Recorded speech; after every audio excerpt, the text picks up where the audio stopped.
Hey folks, this is Ben Gessel. How's it going? This is probably gonna be a little bit longer video, and unfortunately, you guys are, I have to work, right? So I'm on my way to another lesson. So I'm talking about this stuff as I drive, because sometimes these thoughts just come. You don't always know when they're gonna come, but they come. So I was just mentioning to the dad of one of my piano students this thought, and it just kind of kept dawning on me these things about myself and how I think and how I am. So I was talking about, I've had at least a few, if not more, multiple dreams about getting to the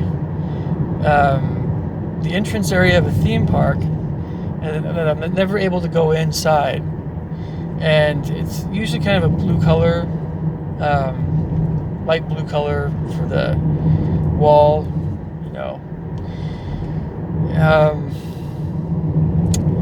and either there's a line issue, or maybe I didn't bring enough money or something, or some kind of issue that I can't, I have to kind of wait in line a bit longer, or I'm not sure what. Anyway, but that's definitely a recurring kind of theme. Never able to enter the amusement park. And there's always like kind of, I just missed an exit, sorry, I'm supposed to, that's right. There's always this kind of thing in the back of my mind that has to do with missing out on something really, really, really enjoyable and life-changing even. And it's just a theme that just keeps repeating, And so there is the very real prospect of, building a theme park, which takes a lot of, oh boy, they want to have a lot of people involved in it. Very expensive kind of endeavor, yeah. But it's something that, just the train of thought of building your own theme park is, I think, even if it never happens, something that's so healthy for the brain. I remember playing theme park games when I was younger, for instance, and I remember thinking, they were so fun because it's the next best thing. When I was playing SimCity, I guess we kind of want to build cities in a way, sure, but you have your standard residential, industrial, commercial areas, at least in modern cities. Even in older cities, in some way, shape, or form, it's just not quite as, in a way, it's not quite as fantastical or enjoyable in that way. And so a theme park lends itself very much to something that's a lot more open-ended. And so the thing about these theme park video games in the past has been either they're very coaster-oriented and they only have limited things you can put down, and everything costs money, of course, but it's like not nearly as much as in real life. I don't know. And I don't know. It's just, there's always these things that get in the way of a theme park being, in video games even. In video games, things that get in the way of a theme park game that could be a lot more imaginative and a lot more enjoyable. And it could be that way because it's a theme park. The theme parks don't have to always operate in the way that we often think that they have to. Now, you definitely need things like a first aid station, and you definitely need things like food, and you definitely need water. You definitely need things like security, and if you have anything mechanical or anything kind of rides, you need mechanics, you need janitors. We know this. But other than the basics, sometimes it can depend on what you have in it. If you don't have any rides, if it's a different kind of park, then you don't need mechanics necessarily. But other than the basics, you don't have to have theme park doesn't have to have this or that, or this or that, or this or that. So it just, I think it's a very, anyway. So this is the kind of, one of the reasons why I think I'm able to think outside the box somewhat in music and so many areas is because of these things I do to kind of keep in touch with my inner kid, inner psyche, true nature. It's just introspective kinds of things. It's imaginative kinds of things. And people don't always understand how folks like myself think or work, but that's one of the things that we need to do to just kind of touch base with ourselves. Oh, yeah. Whether or not something's practical or not, if it is doable, then by all means, let's do it. But it's kind of like,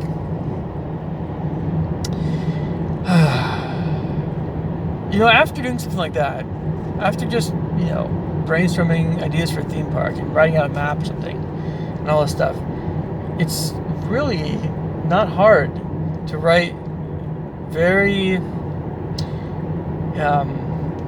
beautiful music. It's very imaginative. For me, it's a similar train of thought. If it's an imaginative place I'm envisioning, or it's a very beautiful place, or it's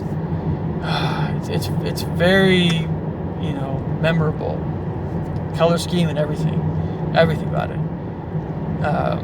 Each of the different areas. If it's really memorable, the more memorable it is, the more if I'm in that element, if I'm in that mood, and I'm feeling all this stuff, that I'm going to be writing music that's going to reflect that mood, and I'll know what I'm after, and it's like, oh, I know how to, I know what it is.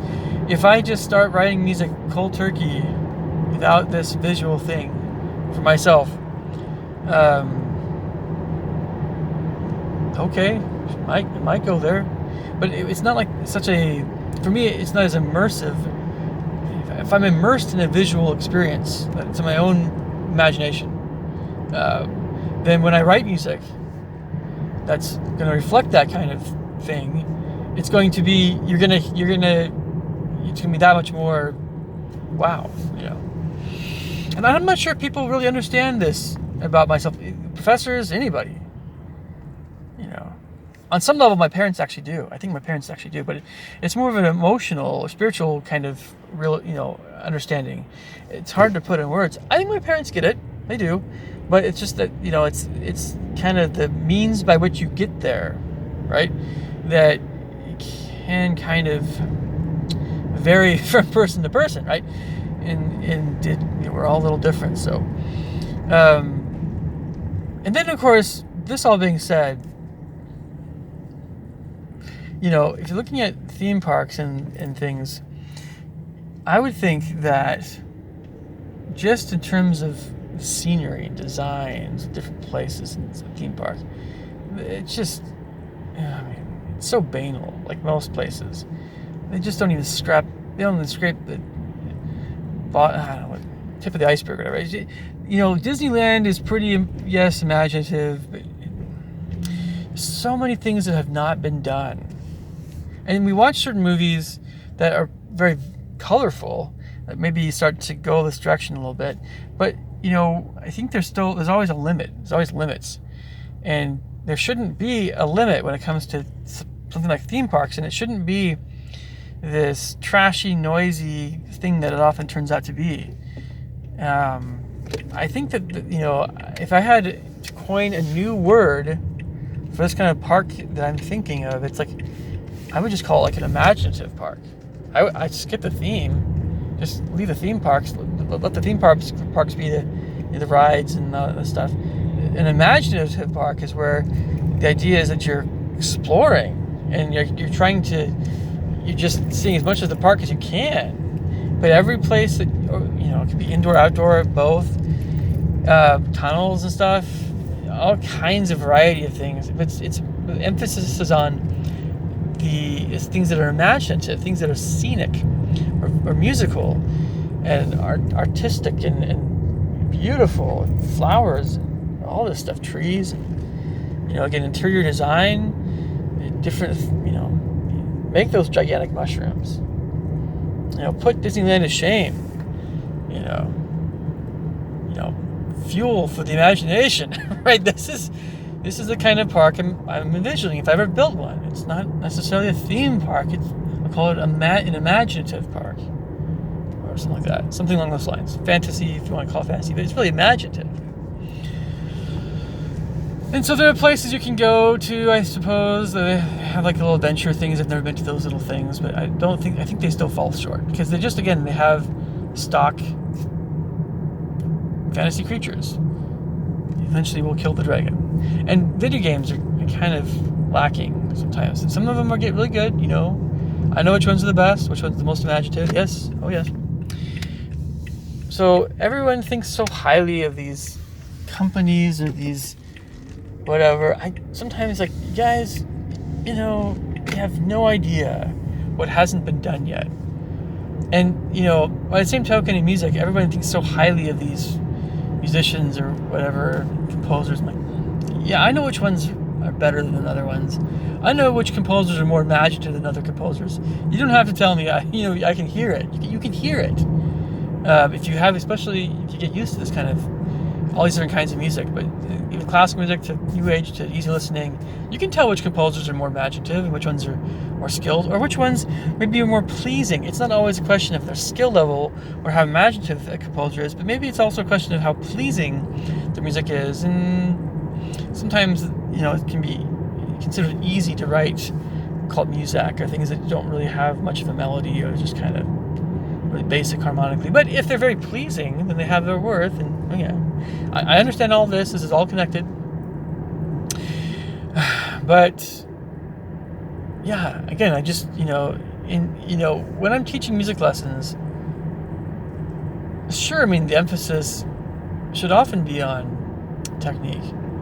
So in order to improve as a musician, we need to work on technique, right? Along with the note reading and the little bit of theory and stuff, sure. But we should never forget why we want to play music. And on some level, it depends on the musician, but on some level, it has something to do with enjoyment, some kind of enjoyment of it. Otherwise, if it's not, how can I put this? If you're really good at something, just naturally good at something, and you kind of enjoy it, and it's like you're, there are many reasons why people are involved in something like music, but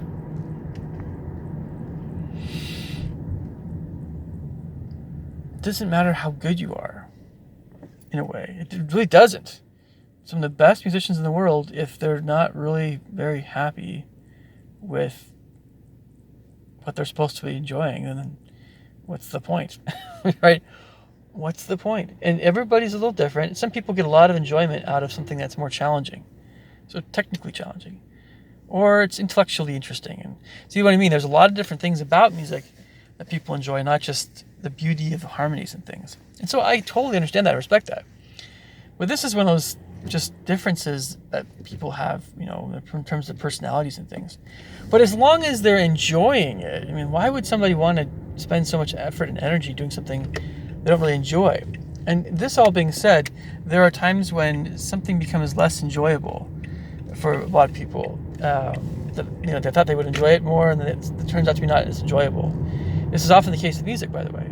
Why is it? Why is that? Well, there's a lot of things that aren't enjoyable about working on music, of course. Improving in one's musical abilities. The thing that I want to add is that one of the things that can help people keep their enjoyment of music going is by tapping into what it is that they enjoy in music, understanding that as an instructor, a music instructor. And if you truly understand what it is that why somebody enjoys something, or what it is that they enjoy about music, you can include that in your lesson plans, or whatever you're going to do in lessons. As long as you include that element in what you're doing, on some level, the kids will they'll keep getting better, and they're going to enjoy it. Because if you enjoy something, you're going to get better at it naturally. You want to do it more. Very, very few people are willing are just of the purely technical or more or less, or intellectual bent or whatever, but they enjoy something that isn't immediately emotionally pleasing. That it's just they love to solve problems. Most people aren't like that way. They love to solve problems. They love to punish their fingers. Most people aren't that way, and many of the best musicians have some of those qualities, sure, because they spend so much time working on technique and things, but so much effort. My gosh, you kind of need to be a glutton for punishment. But anyway, I wanted to at least mention this stuff. These are very much things that I'm aware of, but I'm often not able to articulate very well. And getting back to the theme park idea, theme parks shouldn't be so expensive to build, or we'll say imaginative parks. And especially when COVID-19 dies down, this is what we need to do more of. And oh man, do we ever? And we need to get outside of these traditional ways of looking at a theme park. Why do we always have to have a merry-go-round? And that's fine, or a scrambler. It's like a fast food. It becomes like a fast food thing. It's like, you have your burger and your fries and your milkshake. Oh, you want okay.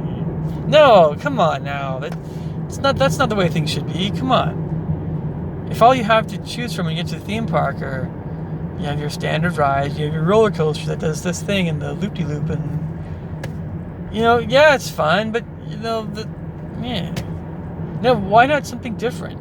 Why can't we do? Oh, because it's risky business-wise. We have been done before, but people are bored out of their mind with everything. It's just become everything is just so mass-produced now. Everything is all the same. They're trying to make Europe into the United States, Western Europe, Britain, Germany, France, Italy. On some level, it's become very, very Americanized, and I hate it. I haven't been there, and I've heard of it. It's happening. I hate it. Attitudes that seem like they're just mirroring the left, whatever. Even if you are Democrat, even if you're liberal, you can't help but notice that Western Europe has become kind of a second United States. They'll deny it. They won't ever admit it. But yeah, meanwhile, Eastern Europe is just like, what the heck, guys? We're keeping our identity, right? Even if most of us are not communists anymore, we're not becoming another United States. We're not going to have strip malls. Strip malls are going bye-bye. We're not going to just have this mass-produced burger and fries culture, even though McDonald's is still all over the place. Yes. Anyway, hopefully you guys are getting something out of this. Hopefully. Meanwhile, I'm going to keep, it's all about brainstorming. It's all about coming up with stuff that hasn't been done before. I'm going to keep exploring all this new territory.